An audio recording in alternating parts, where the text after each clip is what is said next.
Salam sigap dan shalom.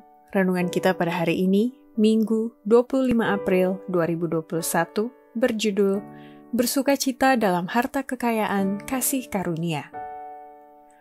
Ayat intinya terdapat di dalam Ulangan 26 ayat 11. Dan haruslah engkau, orang Lewi dan orang asing yang ada di tengah-tengahmu, bersukaria karena segala yang baik yang diberikan Tuhan Allahmu kepadamu dan kepada seisi rumahmu. Pena Inspirasi menuliskan alasan judul renungan kita pagi ini, Bersukacita dalam harta kekayaan kasih karunia, sebagai bukti seseorang sudah diubahkan oleh anugerah Allah adalah sebagai berikut. Pertama, kita perlu bersukacita dalam kekayaan kasih karunia, dikarenakan satu-satunya sumber dari kehidupan dan sukacita itu semuanya berasal dari Allah. Allah adalah sumber kehidupan dan terang dan sukacita kepada alam semesta. Seperti sinar-sinar terang dari matahari, seperti arus air dari mata air yang hidup, berkat-berkat mengalir keluar daripadanya kepada semua makhluk ciptaannya. Dan di mana saja kehidupan yang dari Allah berada dalam hati manusia, maka itu akan mengalir keluar kepada orang lain dalam kasih dan berkat. Kedua, kita perlu bersukacita dalam kekayaan kasih karunia, dikarenakan sukacita dalam pekerjaan Tuhan akan membawa kedamaian dan keuntungan kekal. Allah mau agar manusia terlibat dalam pekerjaan yang membawa kedamaian dan sukacita kepada mereka, dan akan memberikan kepada mereka keuntungan kekal. Tetapi setan mau agar kita memusatkan segala usaha kita kepada sesuatu yang tidak menguntungkan, kepada hal-hal yang akan binasa bersama penggunaannya.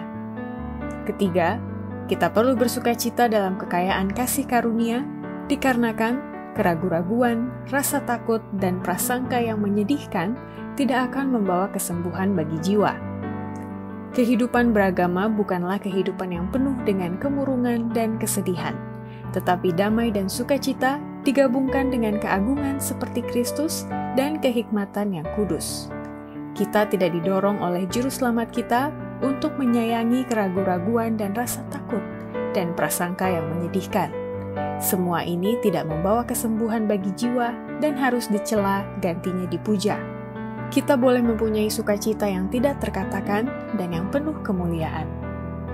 Keempat, kita perlu bersukacita dalam kekayaan kasih karunia, dikarenakan ada sukacita dalam merenungkan kekayaan kasih karunia Allah melalui bantuan Roh Kudus.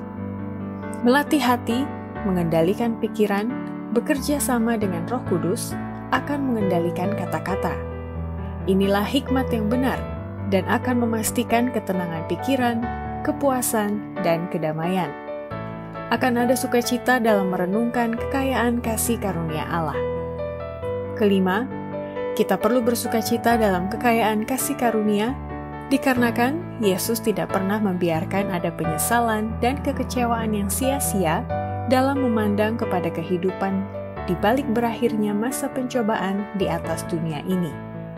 Orang Kristen tidak dibiarkan berjalan dalam jalan ketidakpastian. Ia tidak dibiarkan kepada penyesalan dan kekecewaan yang sia-sia.